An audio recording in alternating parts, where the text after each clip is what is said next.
About the win today, obviously it's a quarterfinal win, you get to move on. How big was this?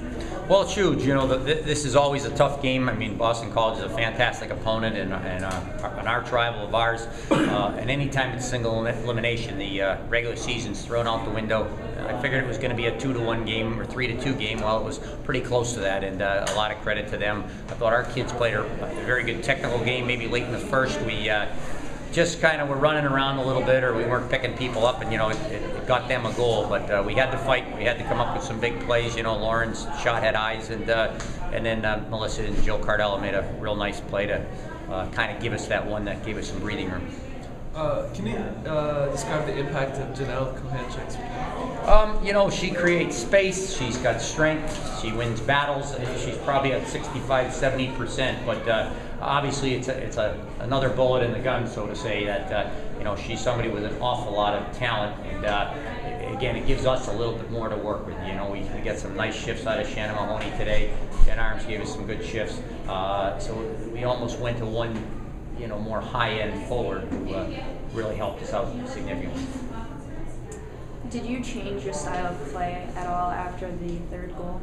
Not really. You know, we can play one of two forechecks, one of two systems, and we stayed with the exact same one the whole game today. The only thing you might change is you read a little more conservatively on the forecheck. You know, if you're getting a line change rather than two people going chasing somebody down behind their goal, we might set up, you know, in the top of the zone and let them carry the puck for 20-30 feet and have five people in the middle of the rink a little bit more, but nothing too drastic.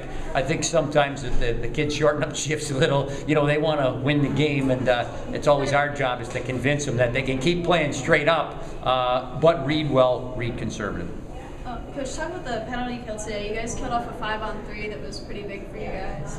Yeah, that might have been the turning point in the game, because that period, I think we started with 5-6 minutes pretty much in their end of the ice, and all of a sudden they come up with a penalty and a power play, and then they get the 5-on-3, and to do the job we did, which we got 4 or 5 clears, Melissa Haber made 1 or 2 real good saves.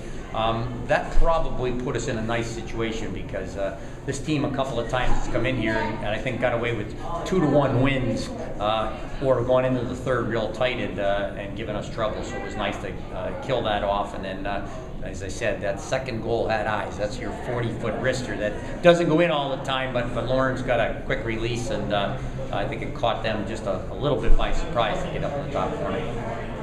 Can you talk a little bit about how Jill Cardella played today? She had a goal and an assist. Jill's been pretty darn consistent. You know, she's played some forward, and she's played, some left wing and some center. But from everything I see, I like her on the left side. Her and, you know, Melissa Anderson have some real good chemistry as far as moving the puck, and I think Lauren's, you know, one of those speedballs that can also shoot the puck. So it's a real nice line. But Jill understands the game when she's got that puck. She makes plays, and she also, I think her and Melissa know when to sort of break for that net, because some people break for the net and they don't quite time it, they don't change gears, but she does all that and just finds a way to, you know, get her hip or her leg in front of somebody and shield them and tip a puck in the net like she did on that goal. You guys are headed in to the semifinals. You're on a bit of a winning streak here, which you've kind of struggled with all season. How does that feel to finally be on that good streak? Well, I think it's great, because, you know, there's still a lot of this game that's played from the neck up, whether you're thinking or whether you're, you know, need some type of a positive momentum. I've said it many times that I don't think we as coaches can give people confidence. You know, I can put somebody out there week after week after week, and if they're not getting results, they're not going to be playing with a ton of confidence. And you know, we've got people on this team, and there are people on every other team you're going to see. So right now, I like to think we've got some confidence. I like to think we've had results to back it up, and you know, we put ourselves in a pretty good position to go to win 2 hockey games, and you can win a championship. Can you talk about Casey Boucher a little bit? She didn't get on the score sheet, but she had some really good blocks today.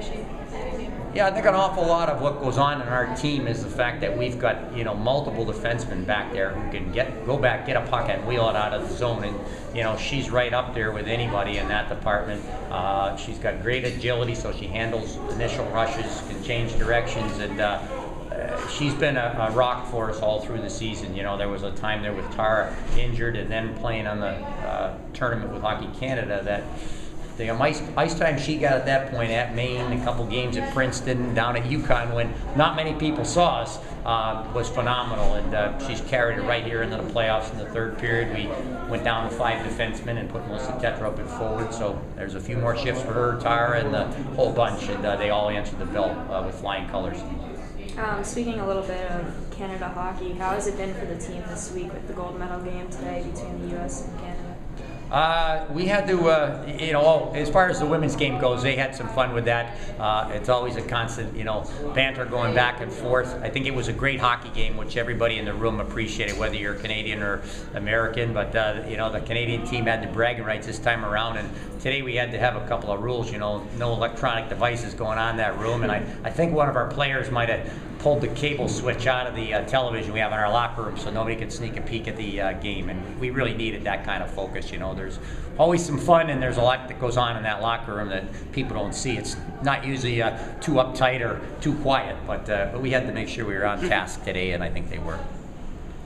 Can you just talk about the direction of the program? This is obviously the second straight year that you win at home in the playoffs. How pleased are you with the progress the program's made, and what is it going to take that next step?